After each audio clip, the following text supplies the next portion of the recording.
നമസ്കാരം. ഏവരെയും മഹാദേവൻ അനുഗ്രഹിക്കട്ടെ. ഇന്ന് നമ്മൾ ചർച്ച ചെയ്യുന്നത് ലാഫിംഗ് ബുദ്ധ അഥവാ കുബേരൻ. ഇതിനെക്കുറിച്ച് പറയാൻ എന്താണ് കൂടുതലുള്ളത് എന്നാണല്ലേ. എല്ലാ ഫാൻസി കടകളിലും മിക്ക ഷോപ്പുകളിലും അവൈലബിൾ ആയിട്ടുള്ളത്. എന്നാൽ ഈ കുബേരനെ നമ്മുടെ ഭവനത്തിലോ നമ്മുടെ കച്ചവട സ്ഥാപനങ്ങളിലോ ഉപയോഗിച്ചിട്ടും വേണ്ടത്ര ഗുണം ലഭിക്കുന്നില്ല എന്ന് വിചാരിക്കും പല സുഹൃത്തുക്കളും നമ്മൾക്കിടയിലുണ്ട്.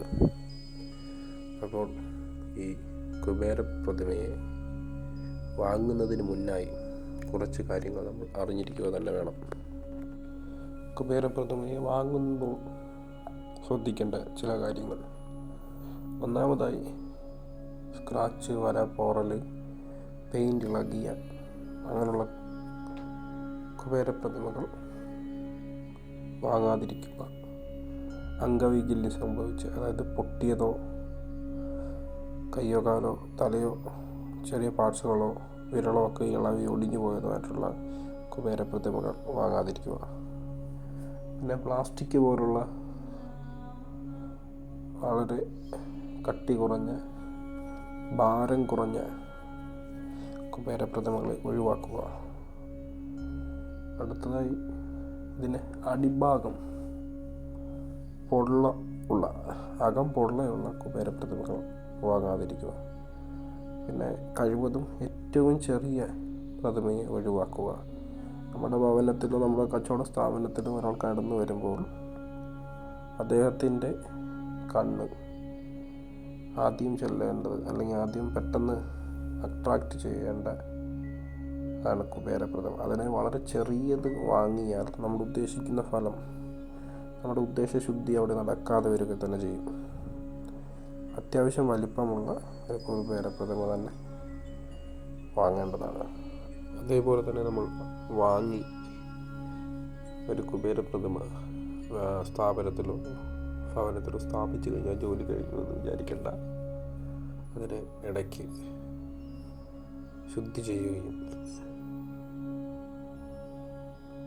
എനർജൈസ് ചെയ്യുകയും ചെയ്യേണ്ടതായുണ്ട്. എങ്കിൽ മാത്രമേ അതിൻ്റെ വേണ്ടത്ര രീതിയിലുള്ള ബലം ലഭിക്കുകയുള്ളൂ.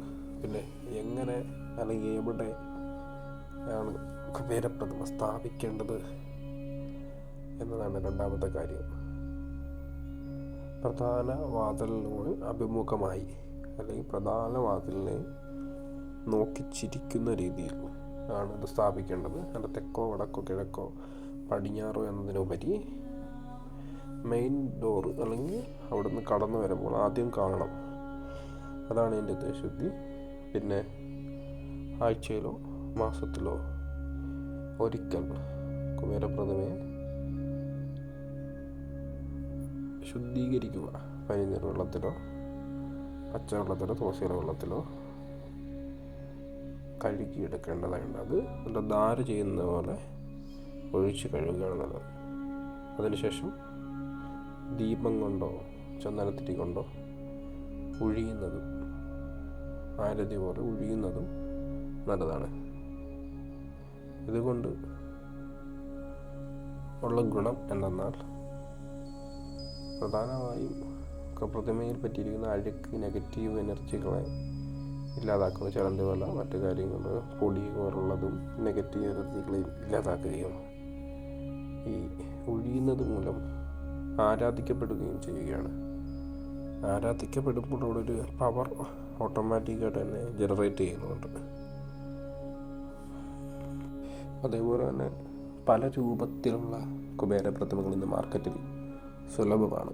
അപ്പോൾ അതിനെ എങ്ങനെ തിരഞ്ഞെടുക്കണം എന്ന് വെച്ചാൽ, നമ്മളൊരു ഷോപ്പിൽ കുബേര പ്രതിമ വാങ്ങാനായി പോകുമ്പോൾ അവിടെ നമുക്ക് ഏറ്റവും പെട്ടെന്ന് കണ്ണിൽ ഉടക്കുന്ന പ്രതിമ ഏതോ അത് തന്നെ നിങ്ങൾക്ക് ഉപയോഗിക്കാം.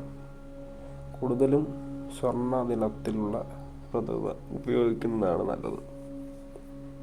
പിന്നെ മറ്റൊരു കാര്യം, കുബേര പ്രതിമ വീട്ടിലോ സ്ഥാപനത്തിലോ സ്ഥാപിച്ചു കഴിഞ്ഞാൽ പൈസ പിറ്റേ ദിവസം മുതൽ വന്ന് കുമിഞ്ഞുകൂടും എന്നുള്ള മിഥ്യാധാരണ വേണ്ട.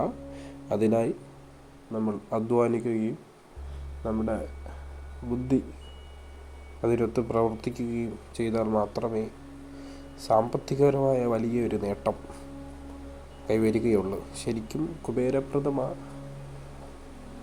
ഒരു പോസിറ്റീവ് ചിന്താഗതിക്കും ഒരു സമ്പൽ സമൃദ്ധിയുടെയും ഐശ്വര്യത്തിൻ്റെയും ഒരു സിമ്പലായുമാണ് ഉപയോഗിക്കപ്പെടുന്നത്.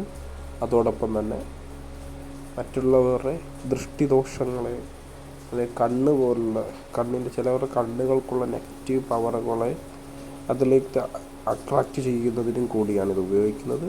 ഇതൊരു ചൈനീസ് വാസ്തുവിദ്യയുടെ ഭാഗമായി വന്നതാണ്. ഫിയാങ്ഷു എന്നാണ് ഇതിനെ അറിയപ്പെടുന്നത്.